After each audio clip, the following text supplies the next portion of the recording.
Buenos días a todos ustedes. Agradezco al comité organizador por la invitación a este simposio. Y bien, bueno, escuchando las pláticas de los médicos antes de mí, creo que debimos haber puesto mi plática al inicio para sentar las bases de lo que se hablaría después. Pero bueno, estamos aquí ya y entonces comenzaremos con el tema fisiología renal y diabetes. Primero, ¿por qué hablar de fisiología? Como ya se mencionó previamente y se ha venido repitiendo, hablar de diabetes es hablar de una enfermedad a nivel mundial. En el 2012, la Organización Mundial de la Salud reportaba 1.5 millones de muertes por causa de la diabetes. En 2014 se hablaba ya de 422 millones de adultos diabéticos. Y en mi país, México, la última encuesta nacional de salud de 2016 situaba la diabetes como la segunda causa de muerte, solamente por debajo de las causas cardiovasculares y por arriba del cáncer, con una prevalencia de un 10.3% en mujeres y 8.4% en hombres, siendo responsable de 105.574 muertes al año, con complicaciones que los costos económicos son exorbitantes. Como todos sabemos, no hay presupuesto que alcance cuando hablamos de diabetes o cuando hablamos de obesidad. El costo aproximado era de 3.872 millones de dólares, es decir, alrededor de 707 dólares por persona por año, lo cual rebasa cualquier situación. Ahora, ¿por qué hablar específicamente de fisiología renal? Ya el doctor Di Fronzo, que por cierto estará en nuestro congreso en 15 días, al cual los invitaré más adelante, el doctor Di Fronzo en el 2009 nos hablaba de que habíamos pasado ya de ese triunvirato donde el papel importante lo tenía el páncreas, el hígado y el músculo, y pasamos al octeto ominoso, donde se le daba un papel importante en la fisiopatología de la diabetes, además al cerebro, al tejido graso, al intestino con la disminución del efecto incretina, pero muy importantemente también al riñón. ¿Por qué? Porque ya se veía ahí que había un incremento en la reabsorción de glucosa. Y aquí viene la parte interesante de esta charla, que es poner en palabras sencillas lo que es extremadamente complejo. Y es por eso entonces que nos tenemos que meter a estudiar el riñón. Bueno, ¿qué le pasa al riñón de mi paciente diabético? Y nos trataremos de explicar metiéndonos a las entrañas de este riñón. Como todos sabemos, la unidad estructural y funcional del riñón pues es la nefrona. El riñón recibe el 20% del gasto cardíaco, lo cual excede por mucho las necesidades metabólicas de este órgano. El 90% de la sangre corre por la corteza y solamente un 5 a 10% va a correr por las arteriolas eferentes que irán siguiendo los túbulos. Esto nos deja entonces que el flujo sanguíneo renal es de aproximadamente 1.1 litros por minuto, y si tomamos en cuenta que el 45% son células correspondiente al hematócrito, entonces el flujo plasmático renal es de 605 mililitros por minuto. Con lo cual tenemos una tasa de filtración glomerular, porque sabemos que de lo que se recibe solamente el 20% se filtra aproximadamente, de 125 mililitros por minuto, como ya se había comentado en la charla anterior. Y el riñón tiene un papel muy importante en la homeostasis de la glucosa. Utiliza aproximadamente un 20% de la glucosa plasmática, pero en situaciones de gluconeogénesis es responsable hasta de un 25%. En ayuno puede ser responsable hasta el 55% de la glucosa corporal total, y esto se puede aumentar todavía en situaciones de hipoglucemia. Ahora bien, entremos a la médula de nuestro riñón, al glomérulo. Sabemos que el glomérulo tiene un polo vascular y un polo urinario, y es aquí donde se llevará a cabo toda esta situación de filtración y de reabsorción. Muy bien, si lo ponemos esto en términos más sencillos que un corte histológico, pues nuevamente tenemos nuestro polo vascular, el polo urinario, con su arteriola aferente y eferente, y el ovillo glomerular. Aquí entonces se llevará a cabo el primer paso más importante, que es la filtración glomerular. Y recordemos entonces que la barrera de filtración realmente son 3 capas, donde tendremos el endotelio, el epitelio y la membrana basal glomerular. Y de estas, el endotelio es un epitelio fenestrado, el cual el simple hecho de ser fenestrado, bueno, pues ya confiere una situación particular, porque no permitirá el paso de determinadas partículas dependiendo de su tamaño. Estas células endoteliales además tienen una carga negativa por una glucoproteína polianiónica llamada podocalixina, que es la principal cialoproteína glomerular y la cual va a limitar el paso de determinadas sustancias simplemente por carga. Después tendremos nuestra membrana basal glomerular, la cual sabemos que, a diferencia de otras membranas basales, es una capa acelular, es un tipo gel, donde esta está formada por glucoproteínas y proteoglicanos, que también le van a conferir una carga negativa, y con eso también podemos repeler algunas moléculas, pero además estas se componen de diferentes capas, una lámina rara interna, una lámina rara externa y en medio una capa llamada lámina densa. Todas ellas entonces en esta porción de aquí van a impedir que el paso de determinadas sustancias. Y finalmente, bueno, tenemos el epitelio. Aquí vamos a ver que tenemos este tipo de digitaciones llamadas pedicelos, cuya base son los podocitos, y entre ellos tenemos puentes llamadas uniones en hendidura. Estas uniones en hendidura realmente se producen a partir de sustancias tanto del endotelio como del epitelio, formadas principalmente por colágeno tipo 4, laminina, fibronectina, proteoglicanos del paransulfato, que entonces formarán una especie de malla que junto con la carga negativa nos limitará el paso de diferentes sustancias, lo cual es fundamental entender, porque justamente cuando esto se daña en el paciente diabético es cuando empezamos a tener problemas de falla renal en diferentes grados, de proteinuria, como ya se explicó en las charlas anteriores. Ahora bien, pasemos entonces al túbulo contorneado proximal. Sabemos que una vez que se ha llevado a cabo la filtración, todo el contenido pasará a la luz tubular, y de aquí se llevará a cabo el proceso de resorción y de secreción en los diferentes segmentos de los túbulos. Aquí tendremos entonces el epitelio tubular con uniones apretadas, las cuales son importantes en el transporte de algunas sustancias, y una vez que se da la reabsorción pasará al intersticio y de aquí al capilar peritubular para seguir el recorrido en la sangre. Muy importantemente, aquí se van a llevar a cabo a través de diferentes transportadores, a través de la membrana apical y de la membrana vasolateral, los diferentes procesos que justamente son los que vamos a ver que están alterados en el paciente diabético. Muy bien, para hablar de resorción tenemos que tener muy claro que el papel principal lo tiene el sodio. Al sodio le sigue el agua y los diferentes iones, y en túbulo contorneado proximal la reabsorción se va a dar siempre de forma isoosmótica. Es decir, que vamos a tener una cantidad semejante de sodio y de agua en este segmento. El papel principal, como lo decía, lo tiene el sodio, y específicamente la primera etapa la tenemos con el transporte, el contratransporte de sodio con potasio a través de la sodio-potasio ATPasa, la cual permitirá tener una carga negativa dentro de la célula para permitir el ingreso de nuevos iones sodio, y siguiendo al sodio tendremos el paso del agua y de otras sustancias.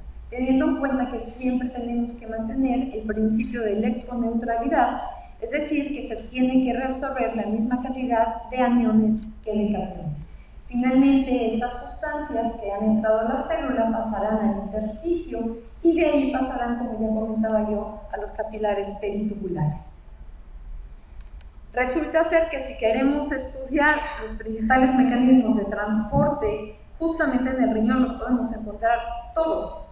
Podemos encontrar la difusión simple a través de canales iónicos de acuaporina, podemos encontrar el contratransporte, el cotransporte, el transporte activo primario y transporte activo secundario. Y de estos, específicamente en el paciente renal, diabético, vamos a ver que justo en este cotransporte y en este transporte por difusión facilitada es donde tendremos el principal problema y las principales modificaciones. Los nutrimentos orgánicos, entre los cuales se encuentra la glucosa, como todos sabemos, se filtran libremente y su resorción en túbulo contorneado proximal llega a ser prácticamente del 100%. Por transporte activo en la membrana luminal, con este cotransportador con sodio van a entrar dentro de la célula y después van a pasar al intersticio en la membrana vasolateral por un sistema de transporte de difusión facilitada. Todos los nutrimentos orgánicos prácticamente participan del sistema de tasa máxima, de velocidad máxima. En este sistema tenemos que dos o más sustancias se pueden valer del mismo transportador, por lo cual puede haber competencia entre las sustancias. Estos transportadores se pueden inhibir por fármacos o por enfermedades monogenéticas, como veremos más adelante, y específicamente en el paciente diabético descompensado va a exceder la tasa máxima de reabsorción, con lo cual podemos excretar grandes cantidades de glucosa, acetoacetato y beta-hidroxibutirato en la orina. Sabemos que la glucosa en ayunas aproximadamente normal es de 80 a 100, es decir, más o menos 90 miligramos por decilitro, y esto, como ya comentaba, entra a la célula a través de la membrana apical por este cotransportador de sodio de glucosa y después el transportador de glucosa la transportará hacia el intersticio. En este caso, las reuniones apretadas, de las que ya se había mencionado, son impermeables a la glucosa, por lo cual la glucosa no tiene ningún tipo de fuga retrógrada. Y la tasa máxima de glucosa es mayor, es decir, rebasa la glucosa sérica, es decir, desde 380 miligramos por minuto, cuando está por aproximadamente 320 miligramos por decilitro la glucosa en plasma. Si aumenta la cantidad de glucosa sérica, tenemos entonces que va aumentando la cantidad de glucosa excretada dentro de un límite. ¿Cómo es esto? Vamos a verlo aquí. Tenemos que mientras nuestra glucosa está dentro de un rango normal, entre 80 y 100, prácticamente toda la glucosa se va a reabsorber. Conforme la glucosa plasmática va aumentando, vamos teniendo que existe una mayor reabsorción hasta un límite. Este límite, como decía yo, está alrededor de los 320 miligramos por decilitro, con una tasa máxima de transporte de 380 aproximadamente. Por arriba de este nivel, toda la glucosa se va a excretar. Ya no vamos a reabsorber absolutamente nada, lo cual nos deja este margen para poder trabajar. Y es aquí donde empieza el trabajo de muchos investigadores, precisamente conforme se fue estudiando los diferentes transportadores. Este es el margen en el que podemos trabajar con estos nuevos fármacos. Es decir, que si la carga filtrada aumenta, la reabsorción por este sistema tubular o de transporte máximo va a tener un límite para reabsorber, a partir del cual empezaremos a excretar, y esta es el área que nos permite trabajar con estos nuevos fármacos. Muy bien, hablemos entonces de dos transportadores principales, el cotransporte sodio-glucosa y el transportador de glucosa. Empecemos con el cotransporte sodio-glucosa. Sabemos que un cotransporte es que utiliza un mismo transportador dos sustancias, en el cual el más abundante o el más fuerte es el que va a proveer la energía para el paso del siguiente, y en este caso, bueno, pues sabemos que es el sodio. Pero no solamente el sodio utiliza este tipo de transporte, también otros, como por ejemplo los aminoácidos, sodio-glucosa, sodio-bicarbonato. Esto poniéndolos en dibujitos, un poco más complicado, sabemos que los transportadores de sodio-glucosa están realmente compuestos, son glucoproteínas compuestas por 14 regiones transmembrana, las cuales van a estar unidos por puentes hidrofílicos, y el extremo carboxilo y el extremo amino son extracelulares, con el sitio de glucosilación entre la región 6 y la región 7 de este transportador. De estos transportadores se han estudiado 6 principalmente, los cuales varios encontramos en el riñón.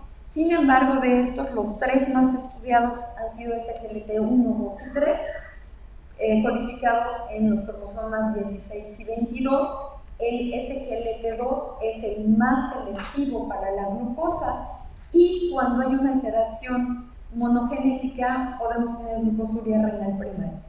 De aquí fue entonces que surgieron los diferentes estudios para los nuevos fármacos que se han ido desarrollando y su mecanismo de acción. Los otros 3 transportadores, del 4 al 6, son menos selectivos para glucosa, también se encuentran en el riñón, sin embargo no sabemos su papel específico. Sabemos que ese SGLT2 lo tenemos principalmente en el segmento 1 del túbulo renal, donde se reabsorbe aproximadamente el 90% de la glucosa. El SGLT1 además lo tenemos en corazón, en intestino, de ahí que también puede, dependiendo de la selectividad del fármaco, puede haber alteraciones en otros órganos. Hablando del transportador de glucosa, sabemos que es una difusión facilitada, donde aquí lo importante es que para que exista transporte, la molécula, en ese caso la glucosa, se tiene que unir a un sitio específico dentro del transportador, el cual tendrá un cambio conformacional para permitir que la glucosa, en este caso, salga de la célula hacia el intersticio para pasar al capilar peritubular. Sabemos que este tipo de transportadores no están permanentemente expresados en la membrana, sino que en muchos tejidos dependen, por ejemplo, de insulina. La insulina entonces actuará sobre el aparato de Golgi, el cual liberará vesículas que contienen las proteínas transportadoras para poder ser expresadas en la superficie de la membrana. Y esto es dependiente de la demanda de glucosa que se tenga, y también dependiente de la insulina que se tenga. De esta manera entonces podríamos aumentar mucho la glucosa, y sin embargo no tenemos suficientes transportadores, o estos no pueden aumentar la velocidad con la que van a actuar. Por eso también son de velocidad máxima. Hablando también de cosas más complicadas, entonces tenemos que estos transportadores realmente están compuestos de 12 regiones transmembrana, también unidos por puentes hidrofílicos, pero en este caso el extremo carboxilo y el extremo amino son intracelulares. Y vamos a tener una serie de aminoácidos que se conservan entre los transportadores, los cuales van a permitir que sea un transportador más o menos selectivo a la glucosa. De estos transportadores tenemos 14. GLUT4 es específicamente dependiente de insulina, y en el riñón tenemos especialmente GLUT1 y GLUT2. De aquí entonces la diferencia entre una difusión simple y una difusión facilitada, en el cual en la difusión simple pues aumenta el sustrato y por gradiente de concentración va a difundir. En la difusión facilitada por este tipo de transportadores, conforme aumenta el sustrato, se va a aumentar el número de transportadores dentro de un límite, porque más allá de ese límite, por más sustrato que haya, no podemos aumentar ni el número ni la velocidad con la que estos van a trabajar. Ahora, ¿qué sucede en el paciente diabético? Y esto ha sido un trabajo que no ha sido fácil de realizar, porque no es fácil hacer cultivo de células tubulares renales. De hecho, mucho de lo que sabemos del riñón se ha extrapolado de estudios en ratas, de estudios en perros, pero no en humanos. Uno de los trabajos más importantes recientes es este del doctor Ramón, donde en el 2005 él presentó cultivo de células, pero obtenidas a través de exfoliación de la orina, ¿sí? Este trabajo fue muy importante porque aquí se pudo demostrar que comparando pacientes voluntarios sanos con pacientes diabéticos, teníamos una expresión mucho mayor en los diabéticos de este tipo de transportadores, de cotransportadores SGLT2, pero también de los GLUT2. Y cuando se vio la capacidad de transporte de glucosa en estos pacientes diabéticos utilizando la metil-alfa-glucopiranósido, se vio que la absorción de glucosa en estos pacientes diabéticos era por mucho más alta. ¿Qué quiere decir esto? Que mi paciente diabético no solamente expresa más transportadores, sino que además reabsorbo mucho más glucosa que un paciente sano. La pregunta aquí es, ¿qué hace que mi paciente diabético exprese mayor cantidad de transportadores? Existen varias teorías. Una de ellas habla que así como en la obesidad tenemos un gen ahorrador, pareciera ser que el papel tan importante que tiene el riñón en la gluconeogénesis y en el ayuno hizo que también se desarrollara de alguna manera el tener este gen ahorrador, pero ahora en el riñón, donde en situaciones de ayuno se reabsorbía mucho más glucosa para poder garantizar que a través de la gluconeogénesis se tuviera energía. Pero resulta que en el paciente diabético esto se lleva a cabo en forma excesiva cuando no debería de realizarse. Extrapolando esto con el paciente obeso es lo mismo que sucede. Tenemos obesidad, tenemos problemas de sobrepeso y sin embargo todo aquello que se consume se absorbe a través de estas modificaciones. En el caso del GLUT2, además también se encontró que su expresión era mucho mayor en este tipo de pacientes y podía darse una reabsorción hasta 20 veces mayor de glucosa. Todo esto, todo el conocimiento de estos transportadores es lo que nos ha permitido desarrollar nuevos fármacos que nos permiten un mejor control de la glucosa aprovechando mecanismos que ya eran naturales. El tirar la glucosa que nos sobraba ya era un mecanismo natural, pero esto nos permitió ahora entonces desarrollar fármacos, los cuales, bueno, pues al bloquear este tipo de cotransporte nos impide reabsorber hasta un 90% de glucosa, nos permite bloquear la reabsorción de glucosa en un segmento donde normalmente llevamos a cabo el 90% de la reabsorción de esta. Al bloquear estos diferentes transportadores, entonces impedimos que la glucosa pase al intersticio, bueno, a la célula, de aquí al intersticio, y entonces la podemos simplemente eliminar a través de la orina. De estos fármacos, además, una de las cosas más importantes es que en 2016, cuando se presenta el resultado en Parré, se vio que no solamente controlaba mejor la glucosa, modificaba la hemoglobina glicosilada, sino que además, por primera vez, se tenía un fármaco que disminuyó la mortalidad por todas las causas, lo cual es muy importante, y no era la finalidad del estudio. Esto se fue dando conforme se fueron surgiendo los resultados. Ya después tuvieron los otros resultados con canaglifosina, con dapaglifosina, los cuales han mostrado resultados muy similares a con alta seguridad cardiovascular, con disminución de la mortalidad, etc. Y es justamente esto de lo que hablamos. Aquí es donde actúan justamente estos fármacos en forma independiente de glucosa. Esta inhibición del cotransportador SGLT2 nos permite entonces poder aumentar la excreción, disminuyendo la reabsorción, y con esto tenemos un mejor control, menos glucosa plasmática que nos lleve a menos complicaciones micro y macrovasculares. En conclusión, de entrada sabemos que la diabetes mellitus y la obesidad son enfermedades crónicas que actualmente tienen dimensiones epidémicas a nivel mundial. Pero el mejor conocimiento de la fisiología renal y de los cambios específicos en el paciente diabético nos ha permitido entonces tener nuevos grupos de fármacos que se han convertido en referentes para el tratamiento de la diabetes.